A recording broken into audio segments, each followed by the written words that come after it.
Hello friends, welcome back to our channel. Friends, अगर आप अपना जीएसटी का रजिस्ट्रेशन सर्टिफिकेट अप्लाई करते हैं और वो अप्रूव्ड भी हो जाता है और उसके बाद विद इन 30 डेज अगर आप अपने बैंक अकाउंट डिटेल्स को उसमें अपडेट नहीं करते हैं तो क्या होगा। फ्रेंड्स, आज के इस वीडियो में हम इसी टॉपिक में बात करने वाले हैं। अगर आपने अभी तक हमारे चैनल को सब्सक्राइब नहीं किया है तो आप अभी कर दीजिए, क्योंकि इससे हमें मोटिवेशन मिलता है आपके लिए ऐसे वीडियोस को आगे लाने के लिए। सो फ्रेंड्स, वीडियो स्टार्ट करते हैं।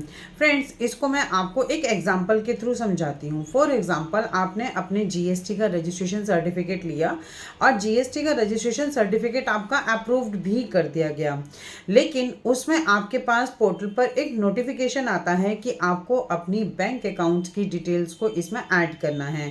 आप सोचते हैं कि ठीक है, जीएसटी का रजिस्ट्रेशन सर्टिफिकेट तो मिल गया, तो जो बैंक अकाउंट्स की डिटेल्स को अपडेट करना है या उसमें ऐड करना है वो बाद में कर लेंगे। मीन्स कि आप उस चीज़ को इतना इंपॉर्टेंस नहीं देते हैं, क्योंकि आपके पास आपका जीएसटी का रजिस्ट्रेशन सर्टिफिकेट आ चुका होता है। लेकिन आप अपना बिजनेस भी स्टार्ट कर चुके होते हैं, इनवॉइसेस बनाना शुरू कर देते हैं, ई वे बिल आपके जनरेट होने शुरू हो जाते हैं, क्लाइंट के साथ बिजनेस भी स्टार्ट हो जाता है और इस तरह से आपके 30 दिन यानी कि 1 महीना पूरा निकल जाता है और आप अभी भी अपने जीएसटी के पोर्टल पर अपने बैंक अकाउंट्स की डिटेल्स को ऐड नहीं करते हैं।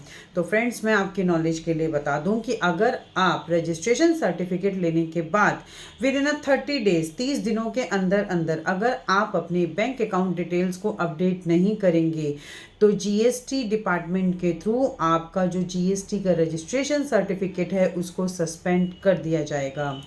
जब आप 31वें दिन यानी कि 31st डे को अपना जीएसटी का पोर्टल लॉगिन करेंगे तो वहाँ पर आपका जीएसटी का रजिस्ट्रेशन सर्टिफिकेट सस्पेंडेड शो करेगा। क्यों? क्योंकि आपने 30 दिनों के अंदर अंदर अपने जीएसटी की बैंक अकाउंट डिटेल्स को अपडेट नहीं किया है।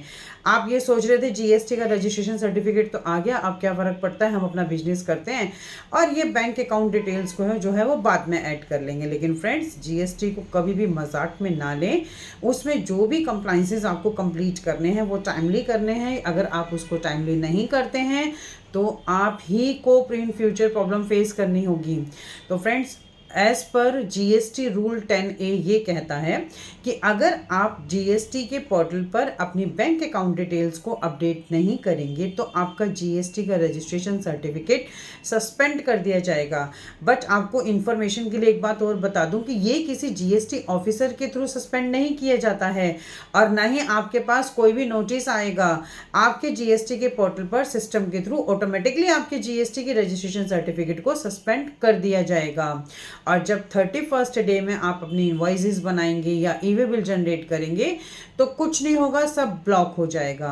और इसके बाद अब आपको क्या करना है? आपका जीएसटी का रजिस्ट्रेशन सर्टिफिकेट सस्पेंड हो चुका है, आप बिजनेस नहीं कर पा रहे हैं, आप इनवॉइस जनरेट नहीं कर पा रहे हैं, आपका ई वे बिल ब्लॉक हो गया है, तो अब आप क्या करेंगे?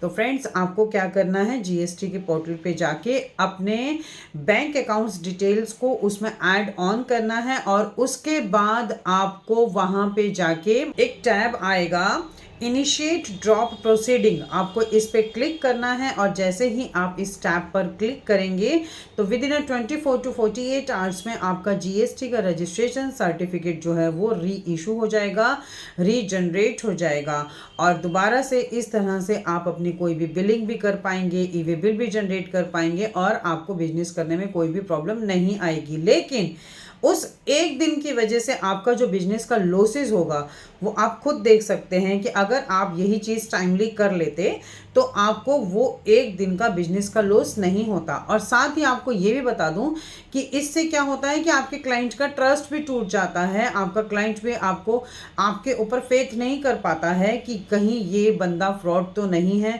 तो इस तरह से अगर आप जीएसटी का रजिस्ट्रेशन ले रहे हैं, अगर आप जीएसटी लेके बिजनेस को रन कर रहे हैं, तो इस वीडियो के थ्रू मैं आपको सिर्फ एक यही एडवाइस करूंगी कि जीएसटी को बिल्कुल भी मजाक मत समझिए। जीएसटी के कंप्लाइंसेस को कंप्लीट करिए और अपने बिजनेस को स्मूथली रन कीजिए। अगर आपने जीएसटी के रूल्स को नहीं समझा तो सिस्टम आपको जीएसटी के रूल्स को बहुत अच्छे से समझा देगा, क्योंकि जीएसटी के कंप्लाइंसेस को अगर आप प्रॉपरली फॉलो नहीं करते हैं तो उस केस में आपका जो लॉस होता है वो लॉस होता है आपकी अर्निंग्स का, आपकी लॉयल्टी का, आपके कॉन्फिडेंट का, टाइम का, आपकी रेपुटेशन का, जो कभी भी वापस नहीं आ सकती हैं। तो फ्रेंड्स, इस वीडियो के थ्रू मैं बस आपसे यही बात कहूँगी कि जब भी आप अपने जीएसटी का रजिस्ट्रेशन करें, जीएसटी के कंप्लाइंसेस को प्रॉपरली कंप्लीट करें। और अगर आप जीएसटी के कंप्लाइंसेस से रिलेटेड कोई भी बात करना चाहते हैं, क्वेरी करना चाहते हैं, तो आप हमें कमेंट सेक्शन में कमेंट कर सकते हैं, हम आपको टाइमली रिप्लाई करेंगे। Thank you.